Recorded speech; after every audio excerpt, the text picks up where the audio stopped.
जो तुम्हारे मन में लगातार चलता रहता है, वही धीरे धीरे तुम्हारे जीवन का रूप ले लेता है। तुम जो कुछ अपने जीवन में अनुभव कर रहे हो वह सब तुम्हारी ही चाह का परिणाम है, चाहे तुम उसे जानो या ना जानो। तुमने कभी गहराई से देखा नहीं कि तुम्हारी वास्तविक चाह क्या है। मन हजार दिशाओं में दौड़ता है। एक ओर तुम चाहते हो कि दुनिया तुम्हें जाने, सम्मान दे, और दूसरी ओर तुम ये भी चाहते हो कि भीतर का विश्राम बना रहे। तुम चाहते हो कि लोग तुम्हारी तारीफ करें, पर साथ ही तुम स्वतंत्र भी रहना चाहते हो, किसी की राय से बंधे नहीं रहना चाहते। यह विरोधाभास ही तुम्हारे भीतर संघर्ष पैदा करते। जीवन में पीड़ा इसीलिए है क्योंकि चाहतें टकरा रही हैं। जैसे कोई व्यक्ति एक ही समय में दो दिशाओं में चलना चाहे, वो थक जाएगा, टूट जाएगा, लेकिन कहीं पहुंचेगा नहीं। यदि तुम्हारा मन कुछ और कहता है और हृदय कुछ और चाहता है, तो अस्तित्व भ्रमित नहीं होता। वह हृदय की बात सुनता है क्योंकि वही तुम्हारा सत्य है। इसलिए पहले तुम्हें अपनी सच्ची इच्छा जाननी होगी।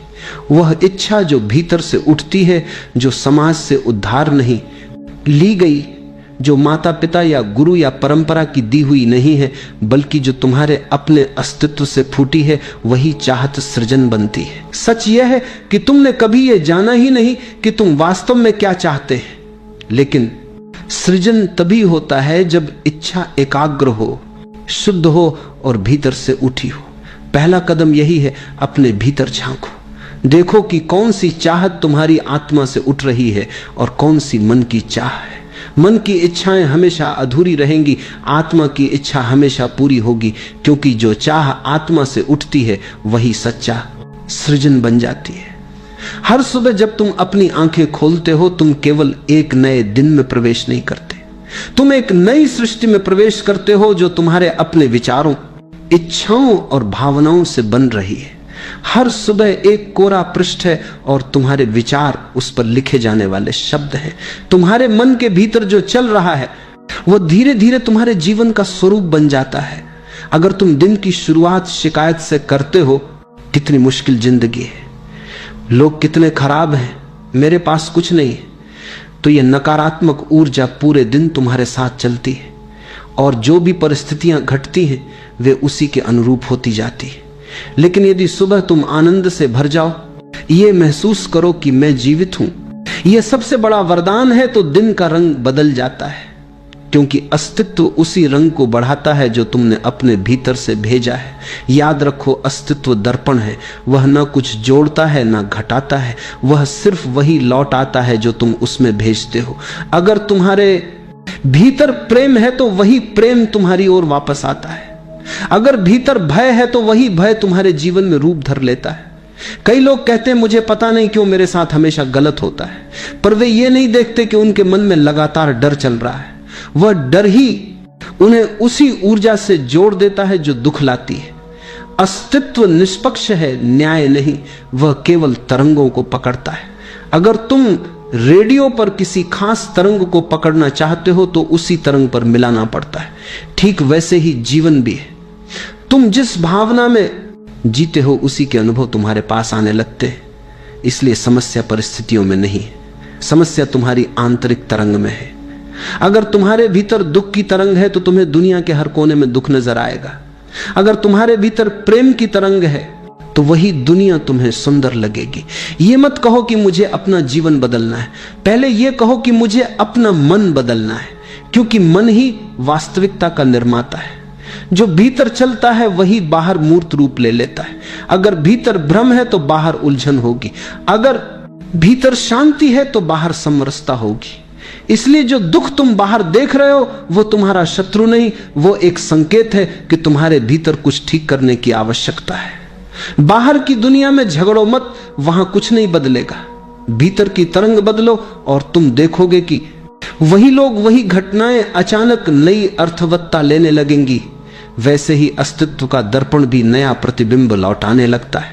तुम अपने अनुभवों के निर्माता हो, तुम्हारी चाहतें तुम्हें गढ़ रही हैं, तुम्हारे विचार तुम्हारा भविष्य बना रहे हैं। जो कुछ तुम भीतर बोओगे वही बाहर फलेगा। इसलिए हर सुबह अपने विचारों के बीज सजगता से बो, क्योंकि यही बीज तुम्हारे जीवन का बाग बनेंगे। और अगर भीतर प्रेम के, करुणा के, विश्वास के बीज बोओगे तो जीवन स्वयं स्वर्ग बन जाएगा। मन बड़ा चालाक है। वह तुम्हें यह एहसास दिलाता है कि जो भी इच्छा तुम्हारे भीतर उठ रही है वह तुम्हारी है, लेकिन यदि तुम थोड़ी देर ठहरो, थोड़ी सजगता से देखो, तो पाओगे कि तुम्हारी अधिकतर इच्छाएं तुम्हारी नहीं है, वे समाज ने दी है, वे माता पिता की अधूरी आकांक्षाएं हैं, वे शिक्षकों की शर्तें हैं, वे भीड़ की अपेक्षाएं हैं, और तुमने उन्हें बिना परखे, बिना जाने अपना लिया है। बचपन से ही तुम्हें बताया गया, अच्छा बनो, सफल बनो, अमीर बनो, दूसरों जैसा बनो, और तुम उस दिशा में चल पड़े बिना यह देखे कि तुम्हारी आत्मा वास्तव में क्या चाहती है। यही मन का भ्रम है। मन एक नकली केंद्र बनाता है, जहां से तुम सोचते हो कि तुम निर्णय ले रहे हो, पर वास्तव में तुम केवल प्रोग्राम किए जा रहे हो। मन उधार की इच्छाओं से भरा है। कभी भी खुद से यह प्रश्न पूछो, क्या यह इच्छा सच में मेरी है? क्या यह मेरे भीतर से उठ रही है या किसी और की आवाज मेरे भीतर बोल रही है? अक्सर तुम पाओगे कि तुम्हारे भीतर जो आवाज है वह तुम्हारे नहीं, समाज की गूंज है। मन बाहर से प्रभावित है, और जब तक तुम मन के आदेशों पर चलते रहोगे तुम कभी अपनी सच्ची दिशा नहीं जान पाओगे। इसलिए ध्यान में बैठो, क्योंकि ध्यान ही वह दर्पण है जिसमें तुम अपनी असली आकांक्षा को देख सकते हो। ध्यान का अर्थ है मन की भीड़ से ऊपर उठना, विचारों के शोर से परे जाना। भीतर गहरे उतरते हो तो धीरे धीरे मन शांत होने लगता है। उस मौन में एक नई तरंग उठती है। वह कोई उधार की इच्छा नहीं होती, वह तुम्हारे अस्तित्व की सच्ची आवाज होती है। वह चाहत बहुत अलग होती है, उसमें भय नहीं होता, उसमें तुलना नहीं होती, उसमें कोई लक्ष्य नहीं होता जिसे पाने पर अहंकार तृप्त हो। वह सहज होती है, जैसे फूल का खिलना, जैसे पक्षी का गाना, जैसे नदी का बहना। और जब वह सच्ची इच्छा भीतर से उठती है तो अस्तित्व स्वयं उसकी सहायता करने लगता है। फिर तुम्हें संघर्ष नहीं करना पड़ता, जीवन तुम्हारे पक्ष में बहने लगता है। सारी परिस्थितियां, सारे लोग, सारे अवसर किसी अदृश्य शक्ति से एकजुट होकर तुम्हारे मार्ग को खोलने लगते हैं। यह कोई चमत्कार नहीं, यह प्राकृतिक नियम है। क्योंकि जब तुम्हारी चाह तुम्हारे अस्तित्व के साथ गूंजती है तो तुम उसी सार्वभौमिक ऊर्जा के साथ एक हो जाते हो जो पूरे ब्रह्मांड को चला रही है। लेकिन जब इच्छा मन से आती है तो संघर्ष शुरू होता है। मन विभाजित है, इसलिए उसकी इच्छा भी विभाजित है। तुम एक दिशा में बढ़ते हो और भीतर कुछ और तुम्हें रोकता है। यही कारण है कि मनुष्य थका हुआ है, अधूरा है, असंतुष्ट है। इसलिए मैं कहता हूं, चाह को मत छोड़ो, उसे शुद्ध करो। शुद्धि का अर्थ है देखो कि वह चाह कहां से उठ रही है। अगर वह अहंकार से आती है तो दुख देगी, अगर वह आत्मा से आती है तो आनंद बनेगी। ध्यान के मौन में बैठो, अपने भीतर झांको और बस देखो कौन सी इच्छाएं तुम्हारी सच्ची हैं। उन्हें पहचान लेना ही मुक्ति की शुरुआत है। क्योंकि जब चाह शुद्ध होती है तो जीवन स्वयं तुम्हारी ओर झुक जाता है।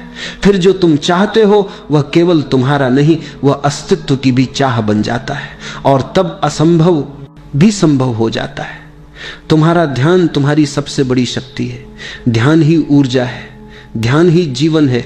जहां तुम ध्यान देते हो वही तुम्हारी ऊर्जा बहने लगती है, और जहां ऊर्जा बहती है वहां सृजन होता है। तुम्हारे भीतर अनंत ऊर्जा छिपी है, पर तुम उसे बिखरा देते हो, कभी शिकायतों में, कभी चिंताओं में, कभी दूसरों से तुलना में, और फिर कहते हो मुझ में शक्ति नहीं है। सच यह है कि शक्ति कम नहीं हुई, बस दिशा खो गई है। जैसे सूर्य की किरणें जब फैली रहती हैं तो बस उजाला देती हैं, लेकिन जब उन्हें एक लेंस से केंद्रित कर दिया जाए तो वही किरणें आग जला सकती हैं। ध्यान वही लेंस है जो तुम्हारी ऊर्जा को केंद्रित करता है, और जब तुम्हारा ध्यान एक दिशा में स्थिर होता है तो असंभव भी संभव हो जाता है।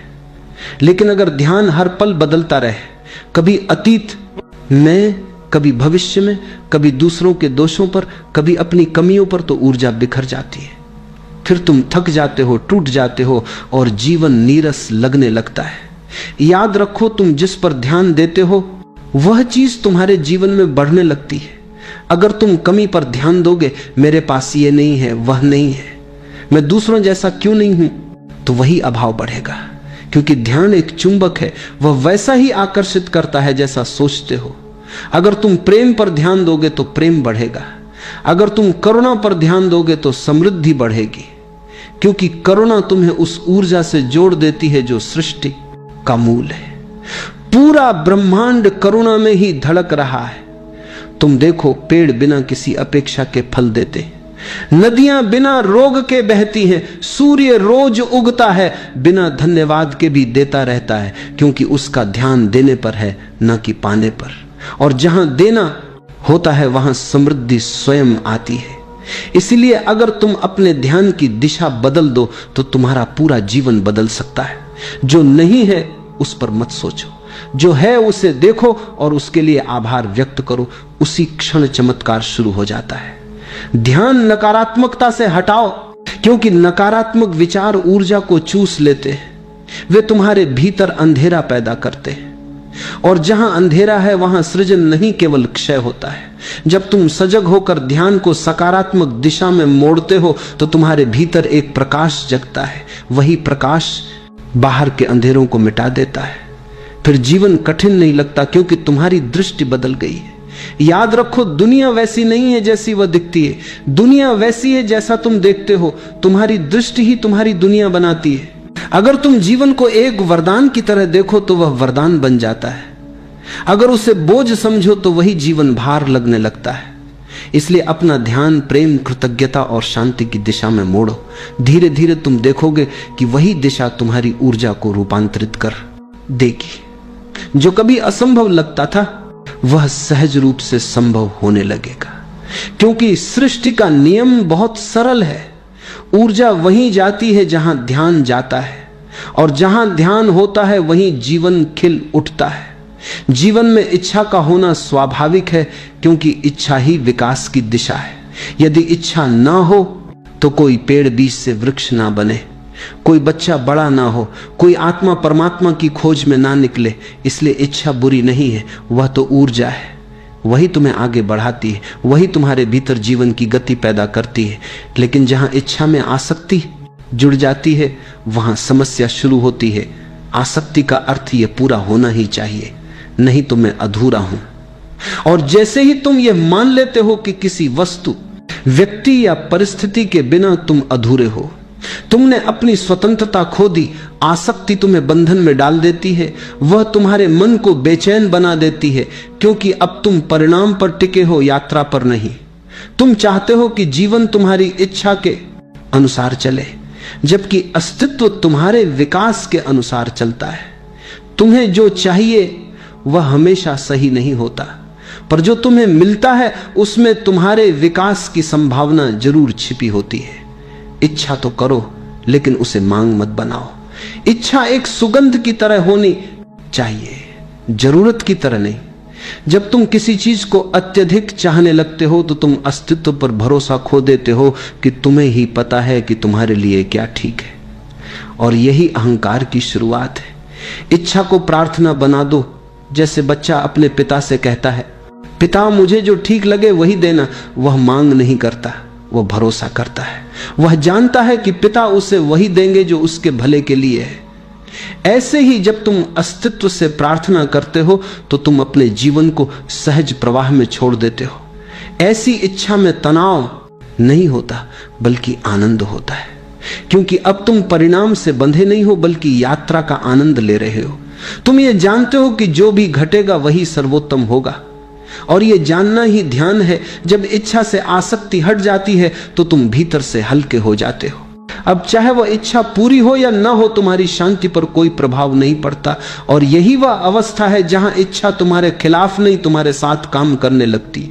याद रखो, इच्छा नदी की तरह है जो बहना चाहती है, और आसक्ति बांध की तरह है जो उस बहाव को रोक देती है। नदी को बांधोगे तो रुकावट शुरू होगी, बहने दोगे तो वही जल जीवन बन जाएगा। इसलिए चाहो, क्योंकि चाह ही जीवन की दिशा है, पर उसे पकड़ो मत, क्योंकि पकड़ ही दुख की जड़ है। जब तुम स्वतंत्र होकर इच्छा करते हो तो अस्तित्व तुम्हारे साथ हो जाता है, और तब जो घटता है वह केवल तुम्हारा नहीं बल्कि स्वयं अस्तित्व का सृजन बन जाता है। यही कला है। इच्छा करो मगर आसक्ति मत रखो। यही ध्यान की पहली सीढ़ी है और मुक्ति का आरंभ भी जब तुम्हारी इच्छा शुद्ध होती है, अर्थात वह तुम्हारे भीतर की सच्चाई से, तुम्हारे अस्तित्व की गहराई से उठती है, तो पूरा ब्रह्मांड तुम्हारे साथ हो जाता है। यह कोई चमत्कार नहीं, यह सृष्टि का स्वाभाविक नियम है। देखो, एक छोटा सा बीज जब धरती में गिरता है तो वह अकेला नहीं होता, धरती उसे पोषण देती है, पानी उसे जीवन देता है और वायु उसे सांस देती है। एक बीज के खिलने में पूरा ब्रह्मांड सहयोग करता है। क्यों? क्योंकि वह बीज अपने स्वभाव के अनुसार चल रहा है, वो कुछ बनने की कोशिश नहीं कर रहा, वो वही बनना चाहता है जो उसकी प्रकृति में है। जब तुम भी अपने स्वभाव के साथ चलते हो तो अस्तित्व तुम्हारे मार्ग में नहीं, तुम्हारे साथ चलता है।